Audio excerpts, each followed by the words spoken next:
Nature photo assignment winners. I got to play with the three-legged thing. And there's a really awesome fire truck photo.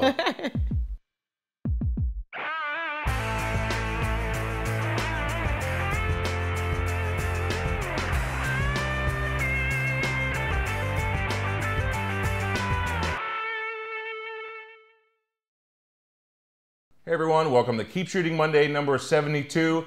My name is Greg Cazillo from Cazillo.com. I'm Kathy Azar from Catherine Azar Photography. Coming up in the last portion of the show is our nature photo assignment winners.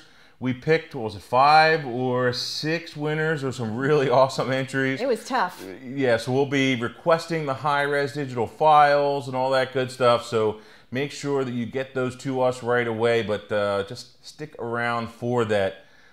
I mentioned in that last segment a fire truck photo, and it's one of my favorite photographers, Joe McNally.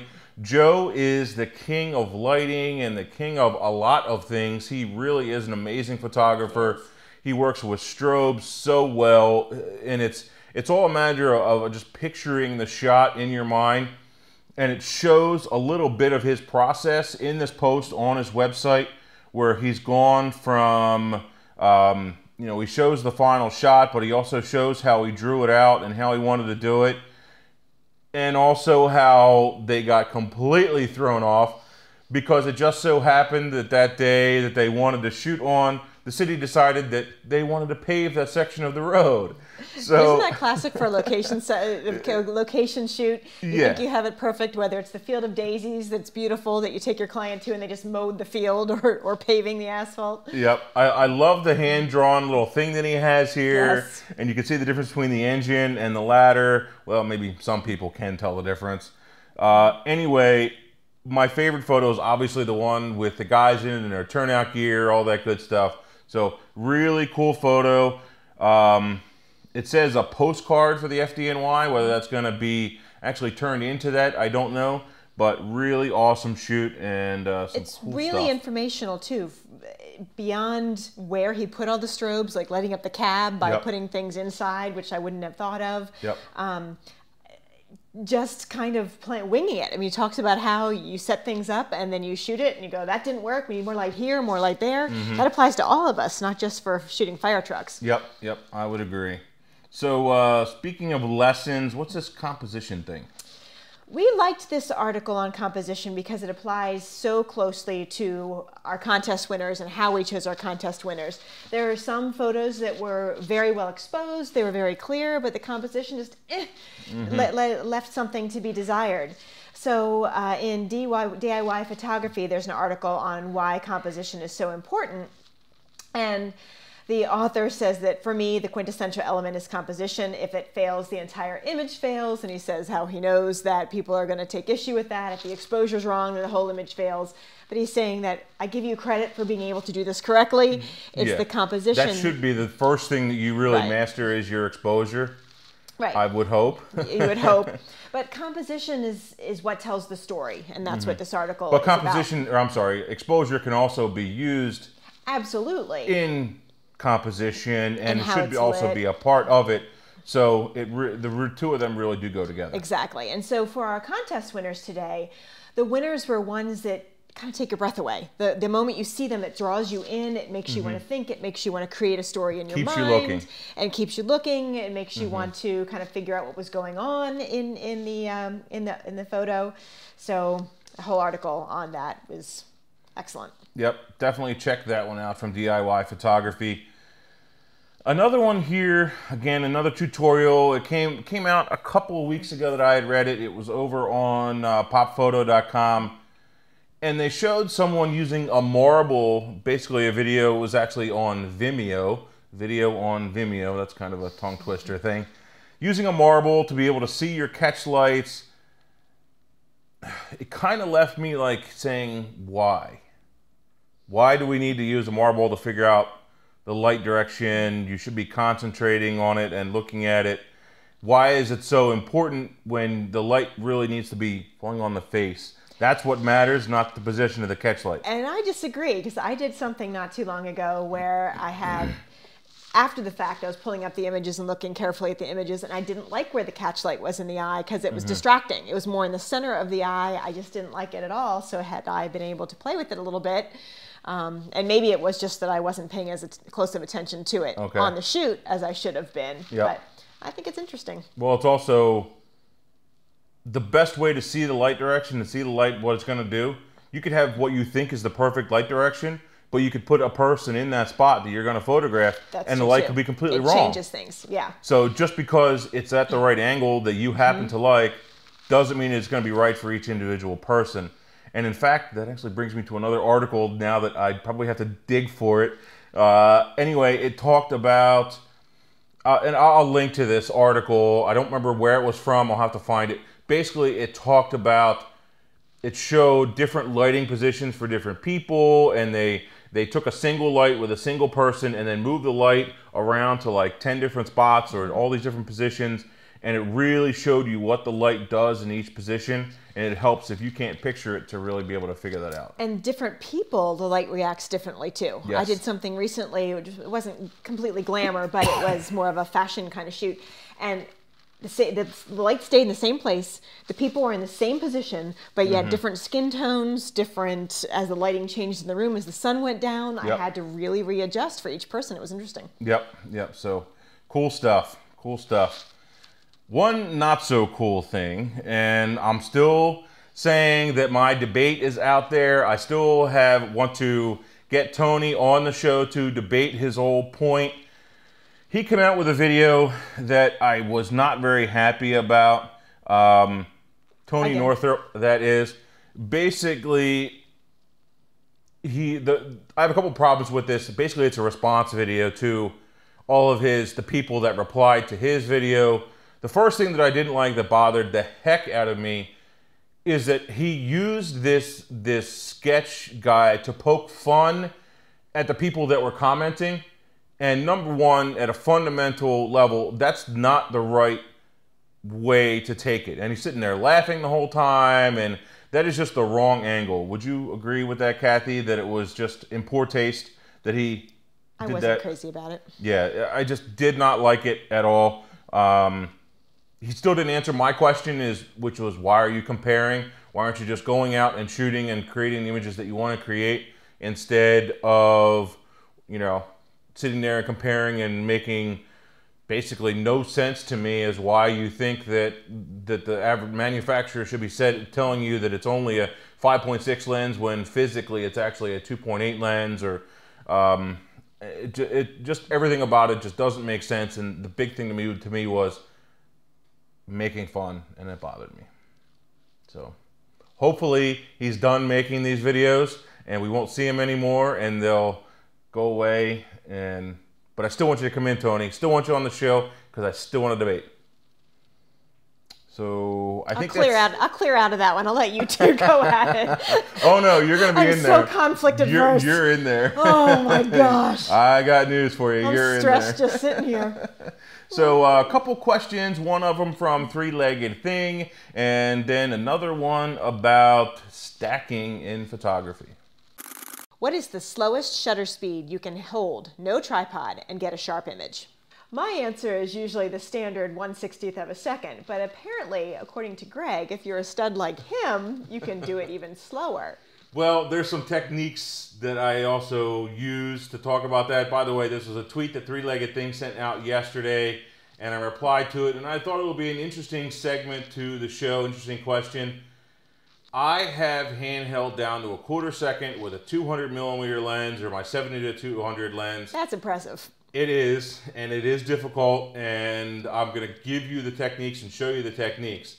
Number one, you're not going to be using one of those, which is a Three-Legged Thing. It's actually one of the legs out of the Three-Legged Thing. Before we get into the answer to the question, how do you like the Three-Legged Thing? You've been playing with it. I loved it. Greg let me borrow it because my tripod is a piece of junk.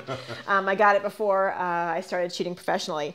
And he let me borrow this, and it is one of the legs. You unscrew one of the legs and then screw the ball head onto it. And it's so lightweight, which was great. We were shooting a soccer tournament for 10 hours on Saturday. Yes, so you need something light to carry around. I mean, you can tell I'm just whipping this thing around. It's very light. And I would sometimes have to pick up my camera, and I was shooting with my D610 with the 70-200 on.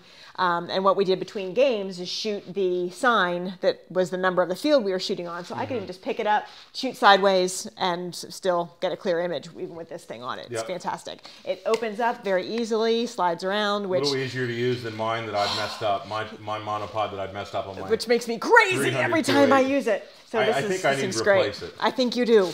I'll for my sake, if not yours. But it's great. The problem is that I can't find one that's tall enough in carbon fiber. Because I like a monopod that I have the option to shoot above my head. Yeah. And so that's why. And I don't think this goes that high. No. But it's great for me. For normally heighted people, yes, it's fine. For normal people, yes. For gargantuan, no, it's not big enough. But the three-legged thing, the full tripod at its height is fine for me. Yeah. It works out without it. And again, it's very light. And you know what? I'm not sure if you can put the center section under there too. You might be able to combine it and make it taller. Could be. I haven't played with it on the tripod yet. No, I mean the center section from the tripod. Oh, gotcha. Take that off, put that in between the head and that tripod. Tell us, three-legged thing. Can you do that? Yeah, so we'll check that out, and it's at her house. That's why she only has the monopod part of it. She forgot the rest of it. I wasn't told to bring the rest of it. I mentioned it. It's my fault because I mentioned it on my way here. On her way here, on my way here. So yeah, I messed it up. So back to the answer to the question, which is the shutter speed thing. There's a couple points. I should have grabbed the camera. I'm an idiot. Pause. Oh, well. Pause. That's all right. That's all right. Doesn't matter. I can do this without it. Keys are, number one, holding the camera the right way. You got to get the palm up in the air and the camera sitting on top of it. If you're hand holding like this with the fingers on top, it's not going to work. You got to get that palm up in the air, wrap your fingers around it, hold onto the camera nice and tight, bring it your elbows into your body, bringing then bringing the camera and put it up against your head or above your eye, bringing that in. That's number one. Number two, you got to make sure that your breathing is good. You don't want to hold your breath because it's actually going to make it worse. So if you have any sniper friends, they're going to tell you how to do it. And that's that when they're doing it, when a sniper wants to get it really super accurate at 1,000 meters or something like that, they will shoot on the exhale. That's the right way to do it. You want to shoot on the exhale. Breathe normally, because if you hold your breath, it's actually going to make it harder. So you want to breathe out and then shoot and squeeze the trigger, squeeze the shutter, whatever you want to call it, very slowly. Yeah, very slowly. And the last key to it is to set your camera on the highest, fastest setting for continuous shooting. Shoot, on my camera, it's, 8, 9 frames per second, whatever it is. Set it on the highest one. Shoot 3 to 5 photos, and one in that sequence is probably going to be super sharp. And so those are my keys to really getting a slow shutter speed if I forgot my tripod. One other key is if you lean up against something, that can work too. Or if I'm shooting baseball, I'll rest my elbows on the fence sometimes, as long as there isn't a kid kicking it down the way. Yeah. That happens to me too. But those are my keys for if I forgot my tripod, if I didn't want to bring a tripod, if I didn't want to carry it, whatever. Those are my keys to getting a nice sharp image with a super slow shutter speed. Sometimes it's just a quick grab shot you want to get. You don't want to even have to grab the tripod, or it's all the way back in the car or something. And that's the way to go. All right, so try it out. Let me know how it goes. So steady base, shoot on the exhale, squeeze the shutter slowly, and then shoot a 3 to 5 frame burst on your highest setting, and it will turn out well. Try it. Let's send over some of your samples. I'd like to see some of those. Twitter, Facebook, wherever, see how it works out. So one more question. This is from Karen K. Hi, Greg. I just watched your video of histograms and bracketing, and you made me understand them much better. That's good. That's what we're shooting for. The one thing I would like to know is what is stacking and what program do you use for that? I love watching your videos and reading about your experience. Keep up the great work, etc. One thing that wasn't quite clear is whether she was talking about focus stacking or exposure stacking. And I actually asked that question, she didn't reply. Basically, there are two types of stacking in here. You have your focus stacking, where in Photoshop or another program, you would shoot a sequence of photos and you would combine all those slivers of the depth of field into a single image in order to get all of those things sharp and in focus. Typically, you're gonna do that in a macro setting, because as you zoom in closer, and you get the camera closer to the object with your macro lens, you're going to end up with a very, very, very shallow depth of field, and so that's when you're going to focus stack in order to get, say, a flower fully in focus all the way across. So you would combine those in Photoshop, and there's a lot of tutorials for that, but I'm pretty sure she was talking about exposure stacking. And so with exposure stacking, same thing. You're going to take a bunch of exposures, maybe they're bracketed, maybe it's just a series of photos that maybe they're underexposed. And so a lot of times you're going to do this for nighttime photography or star trails or something along those lines where, you know, you just can't quite get enough enough exposure in order to really get a decent exposure. You're just not getting enough light. Maybe it's just too dark out, whatever it is. So you would take a bunch of those, a series of those images, and stack them together, and it gives you a much better image, and they actually look pretty normal. I have a tutorial on how to do that from shutterphoto.net, and I'll link to that in the post. Hopefully that answers your question. Personally, I've never done it, so I don't know, but I would use Photoshop to do it since it's the program I already have.